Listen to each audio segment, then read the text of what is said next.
People who live in hot countries have to take great care of their health. If they don't, they usually catch some serious disease, which causes them great pain and discomfort, and sometimes even death. One of these diseases is malaria. Even the most careful people sometimes get it. But it has been found that if one takes a medicine called quinine, the attacks are much less severe. Now, quinine is not a very nice medicine.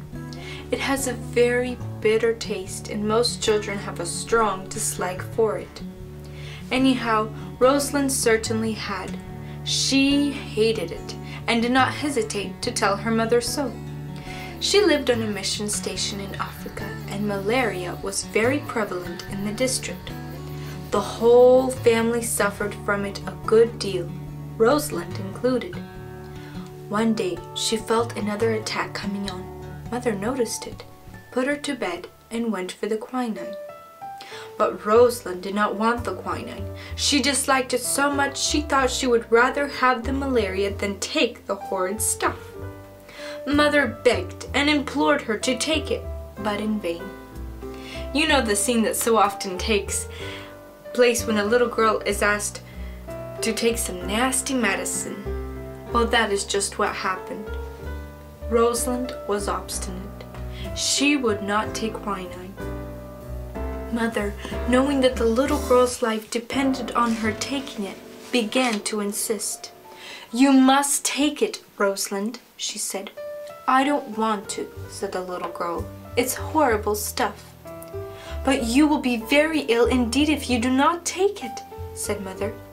"Then I'll be ill," said Rosalind defiantly. "Well," said Mother sternly, "you must take it. I do not want you to be ill. There's too much to do here already without having a sick child to care for."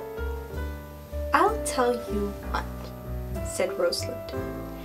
"If you will leave the medicine on the table and go out of the room, I promise you it will be all gone when you come back." "All right," said Mother happily, glad for some way out of the struggle. "There it is now. Drink it all up, there's a good girl, and when I come back I will bring you something nice." Mother went out and closed the door. A little later she returned, saw the glass was empty, and handed Rosalind a piece of candy. She thought Rosalind did not look very happy, but put it down to the nasty taste of the medicine.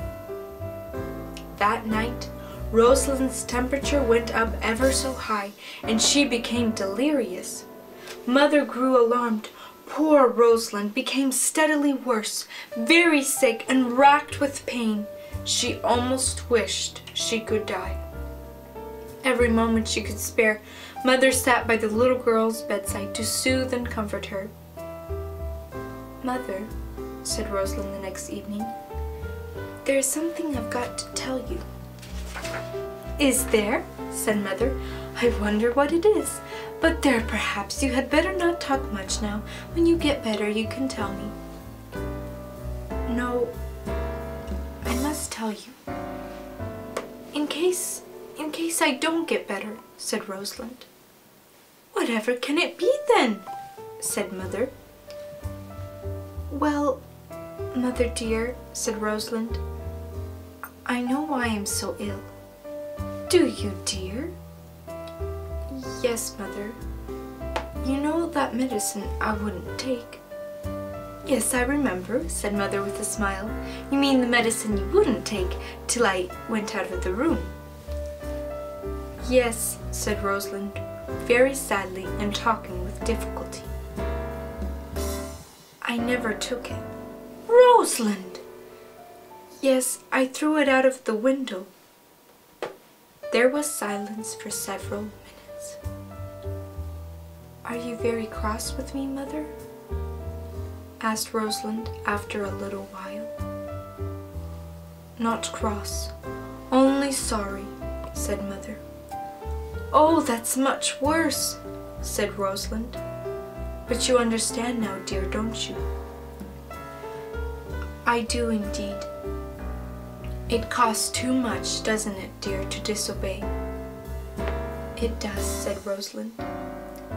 and they squeezed hands in the gathering darkness, while Rosalind resolved that if Jesus would make her better, she would try to be a better girl and never deceive her mother again.